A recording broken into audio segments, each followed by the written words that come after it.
Hey, gang, summer is flying by. Are you having fun? If you're not having fun, go to Parks Casino. And at the Parks Casino, check out the Excite Center. The Excite Center, that's their big venue, like a 1,500-seat showroom where all the headliners come.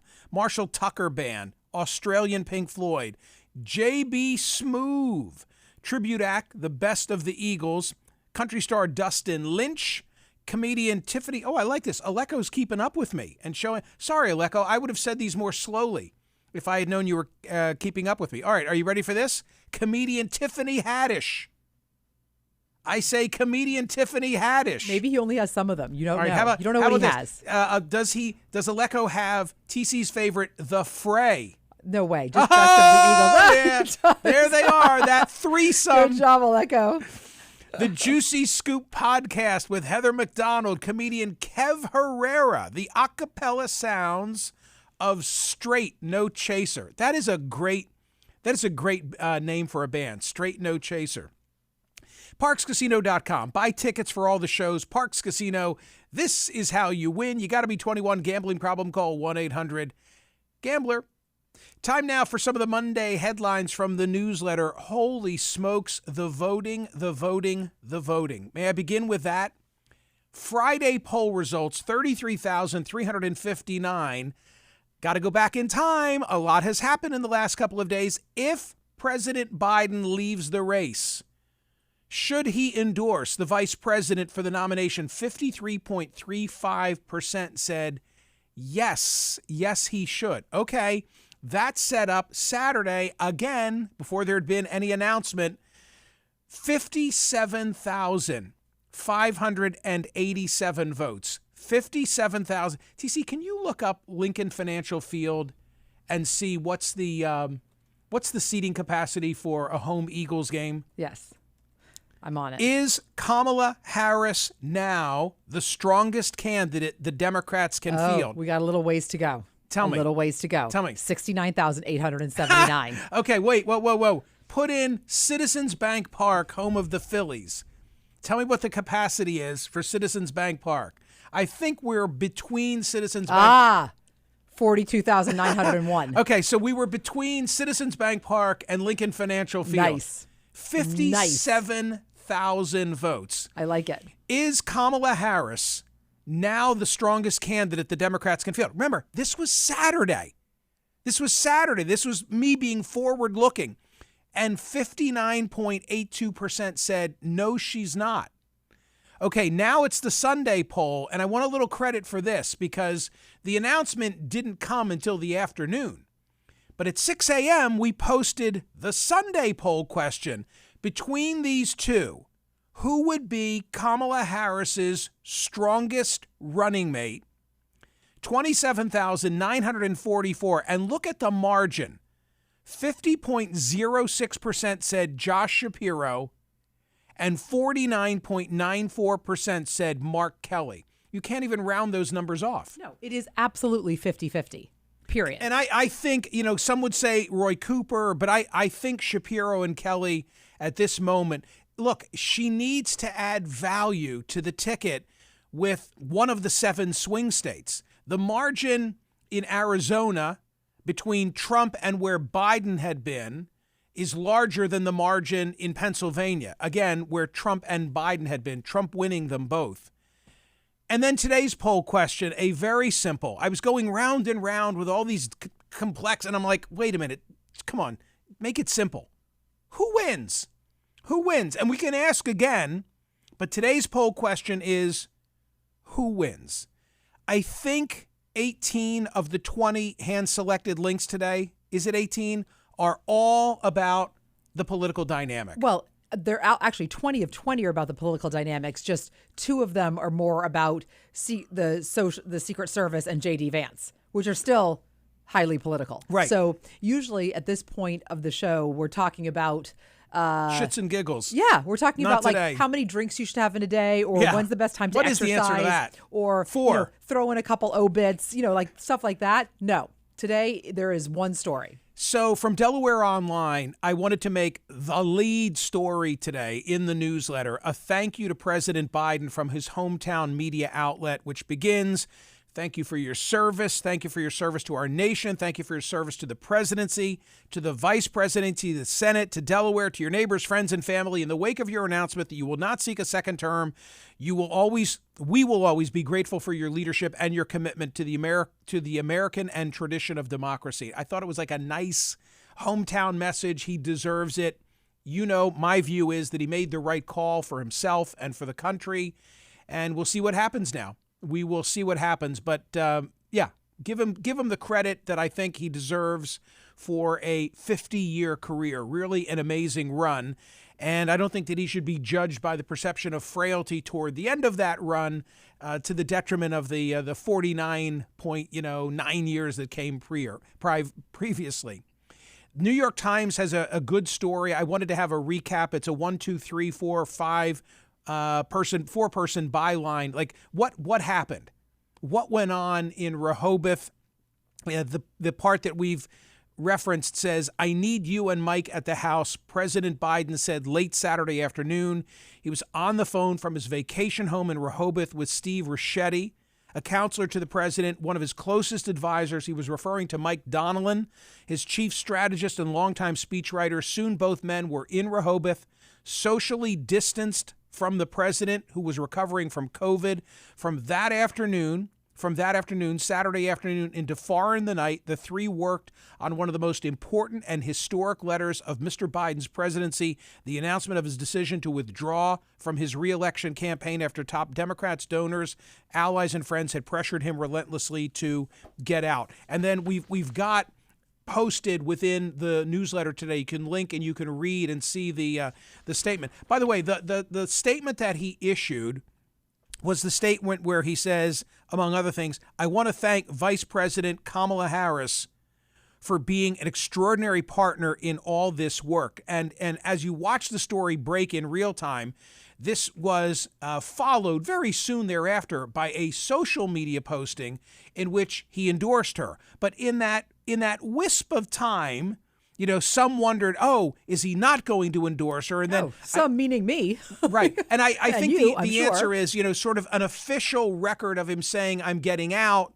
And then via social media came the more political announcement of, "I'm for her." Right. It could have been just a little shorter in time. I was cleaning my garage.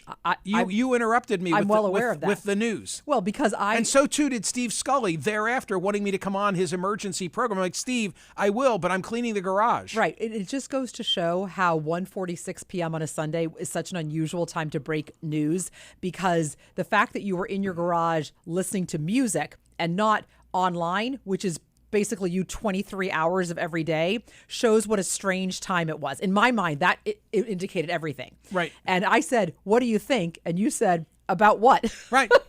Yeah. Yeah.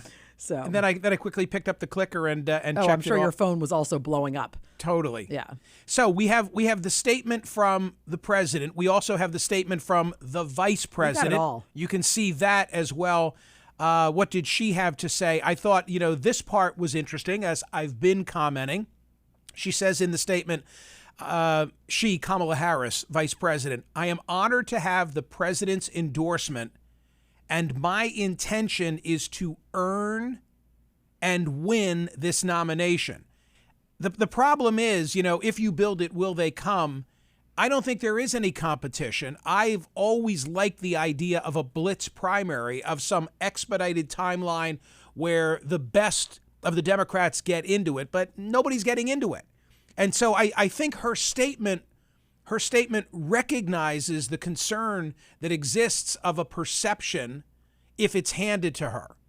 And so now, like, how do you make it seem as if there is some degree of competition where she can, quote unquote, earn it? I mean, look, you could say she's earned it. She's the vice president. She's earned it by 3.5 years of service to the president in that capacity. But I think that Democrats wish. I know that Speaker Pelosi wishes. I know that Jim Clyburn, because of what he said previously. I know James Carville, et cetera, et cetera. I know a number of their so-called strategists believe that it would have been better in the perfect world had there been a competitive process and she would have emerged victorious from it. So, yeah, that'll be interesting to see. How do they try and convince that she really did just compete in a short basis? Among the reactions that we also have, I have the Wall Street Journal commenting on the way that former President Trump handled it. The Wall Street Journal says, I'm going to share this with you. The 2024 election is Donald Trump's to lose, and he may yet manage it. That was our reaction to his splenetic outburst on Sunday after President Biden's withdrawal from the presidential race. It should have been an opportunity to show some class and judgment by welcoming the decision, warning U.S. adversaries not to take advantage of Mr. Biden's last few months in office, and saying Vice President Kamala Harris will have to defend Mr. Biden's failed record, short and presidential, with a unifying tone. But not Donald Trump. On Truth Social on Sunday after the announcement, the former president posted, quote, "Crooked Joe Biden was not fit for president and is certainly not fit to serve and never was, yada, yada, yada, yada." Like, why not just take the opportunity? We've had our disagreements. He would have been a worthy opponent. I thank him for his service, and I look forward to running against the vice president. He had 25 minutes of his convention speech in which the tone shifted, and then it was over.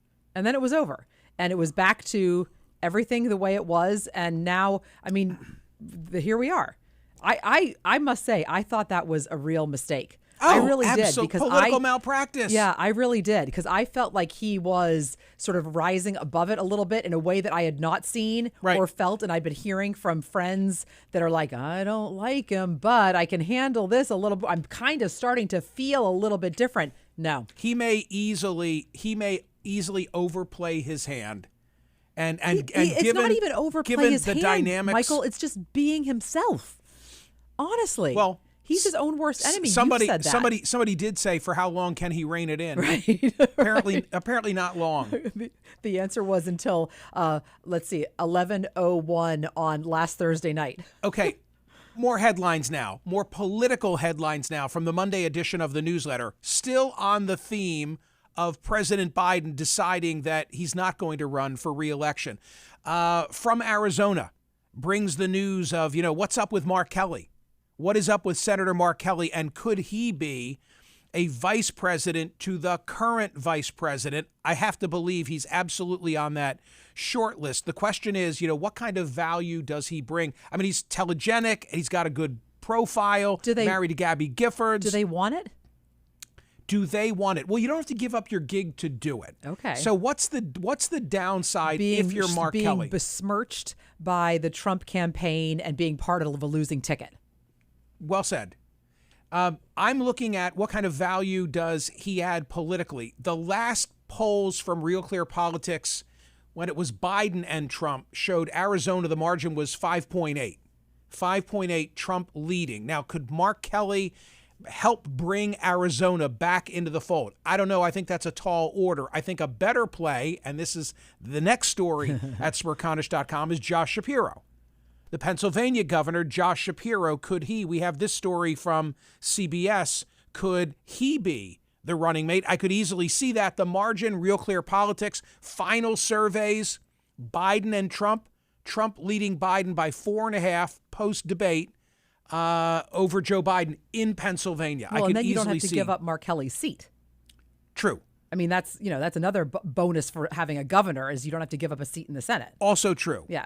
Also true. And then we have another story in here that talks about reaction from a whole host of individuals, Republicans, to this announcement. And J.D. Vance, playing I'm not defending it because I think it's wrong, as I just said, relative to Trump, but often it comes to the vice presidential candidate to be the hatchet.